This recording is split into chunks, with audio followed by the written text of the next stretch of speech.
Siang Pak Farhan. Siang. Jadi gini Pak, minggu kemarin banyak rilis data yang cukup signifikan ya Pak.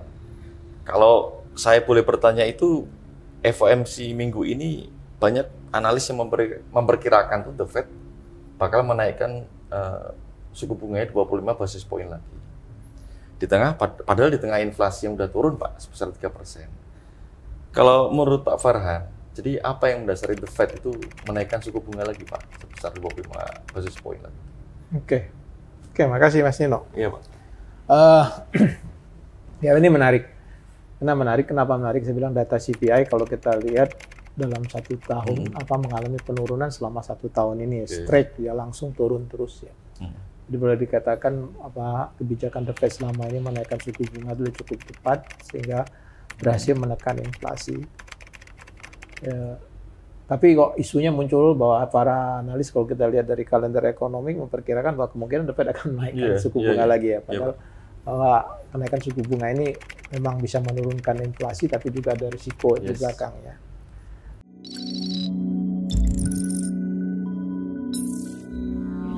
Nah, kira-kira apa pertimbangan misalnya mungkin The Fed bisa menaikkan suku bunga kembali pada pertemuan kali ini? Mungkin bisa kita beberapa hal yang kita pakai ya. Mungkin salah satunya adalah dalam FOMC terakhir kemarin The Fed dengan optimisnya akan melakukan paling tidak 2 kali lagi kenaikan suku bunga dalam sisa tahun ini. Maksimal itu Iya, maksimal. Paling enggak ya, maksimal 2 kali menaikkan suku bunga. Mungkin dengan banyak pertimbangan lah ya. Yang kedua adalah masalah inflasi tadi.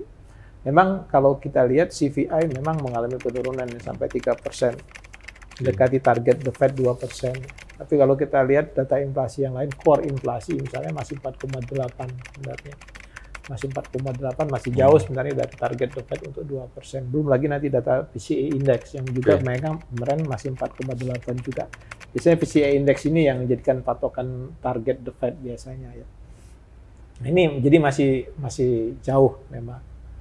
Nah itu jadi istilahnya untuk mencapai target memang perlu ada satu kebijakan lain. Misalnya maksudnya dalam artian gini, maksudnya saya ingat persis awal-awal dalam kenaikan suku bunga waktu kebijakan kenaikan suku bunga kemudian juga inflasi yang tinggi. The Fed bilang bahwa inflasi itu menjadi suatu mindset persepsi. Jadi maksudnya gini, kalau memang pasar masih menganggap persepsi inflasi itu masih tinggi, maka orientasi pasar akan kecenderung malah menyebabkan inflasi itu sendiri.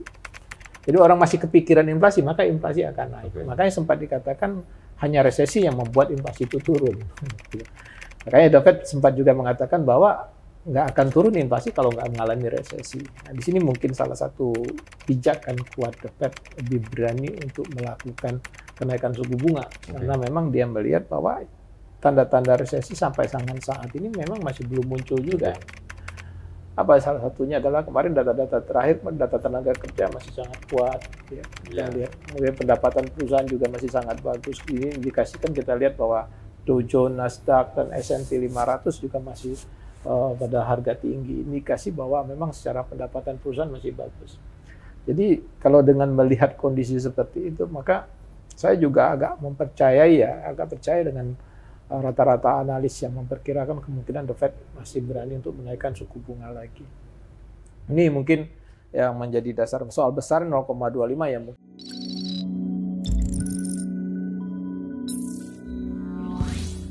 Apa tuh Pak resikonya Pak? Misal sampai dinaikkan Pak?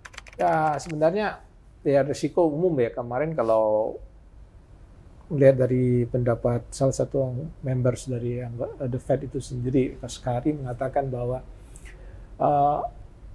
kenaikan suku bunga ini memang semakin tinggi suku bunga maka akan meningkatkan meningkatkan biaya cost dan lain-lain, sehingga apa yang terjadi akan namanya ekonomi biaya tinggi lah, boleh saya katakan. Kalau ekonomi biaya tinggi akan cenderung berisiko kredit gagal, macet lah istilahnya. Istilah pinjaman mulai menurun dan lain-lain itu akan mulai terjadinya perlambatan ekonomi. Ya. Jadi secara ekonomi dampaknya kurang baik ya, namanya perlambatan ekonomi. Tapi kalau dari sisi pencapaian target inflasi ya memang kalau nggak ada ekonomi melambat nggak akan ada penurunan inflasi, kan gitu. Itu yang menjadi tujuan The Fed. Jadi memang sasaran The Fed adalah menurunkan target inflasi sesuai dengan target 2% dia. Jadi apabila kondisi kebijakan yang sekarang belum menuju mencapai target tersebut, ya maka dia tidak ada cara lain, mungkin tindakan lain kecuali dengan menaikkan suku bunga. Itu yang mungkin yang mendorong menurut pendapat saya, walaupun di tengah penurunan inflasi yang kemarin ke 3%, tapi itu CPI, tapi core-nya belum. Kemudian data ekonomi yang masih cukup kuat, indikasi resesi juga masih belum kuat muncul, itu yang mungkin masih membuat keberanian The Fed untuk menaikkan suku bunga lagi.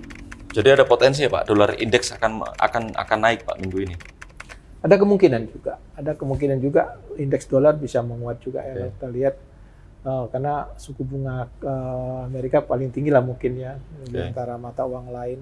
Tapi kemungkinan juga kita lihat nanti akhir minggu ini juga ada BOJ yang akan BOJ meeting juga, mungkin monetary policy-nya, isu-isunya bahwa dengan melihat kenaikan inflasi yang di Jepang yang sudah stabil, inflasinya kenaikan gaji juga yang sudah mulai meningkat di Jepang juga, ada isu juga kemungkinan BOJ akan mulai melonggarkan batasan suku bunga obligasinya. Itu bisa kalau misalnya terjadi itu jika akan menahan penguatan dolar ya, karena ada penguatan yen bisa menahan penguatan dolar, berarti menahan penguatan indeks dolar itu sendiri. Gimana Pak pengaruhnya dengan komoditas Pak? Apalagi untuk gold atau SAU USD Pak? Oke. Kita lihat dulu mungkin impact ya terhadap komoditas atau terhadap aset ya. Biasanya kenaikan suku bunga akan menurunkan nilai aset. Biasanya seperti itu ya, itu konsep dasarnya itu. Jadi apabila suku bunga turun biasanya akan kenaikan harga aset. Jadi kalau kita melihat konsep seperti itu, kalau memang ada kenaikan suku bunga, mungkin kita lebih cenderung bahwa akan ada penurunan harga pada komoditas-komoditas tertentu.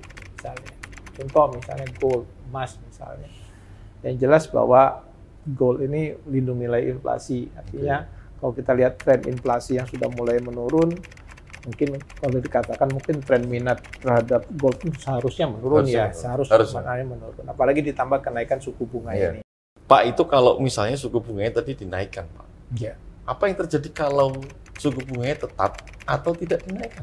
Resiko kredit berkurang, artinya spekulasi pasar akan berkurang, mungkin akan menyebabkan orang pasar beralih ke risk appetite, selera risiko. Ini akan berdampak mungkin pada kenaikan harga saham dan lain-lain, Dow Jones dan lain-lain itu akan naik. Bagaimana dengan emas sendiri? Mungkin emas akan rebound, akan mengalami kenaikan. Tapi mungkin karena faktor orang lari ke selera risiko, mungkin selera ke emas mungkin agak terbatas juga. Walaupun mungkin tetap akan naik.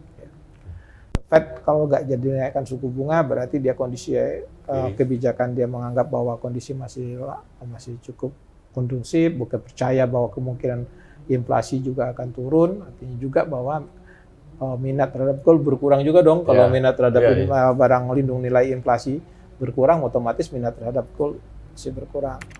Mungkin hanya karena cross rate nantinya menyebabkan terjadi pergerakan ke atas di harga gold karena pelemahan dolar, paling di situ mungkin. Karena sentimen sesaat itu aja, Pak? Sesaat aja mungkin.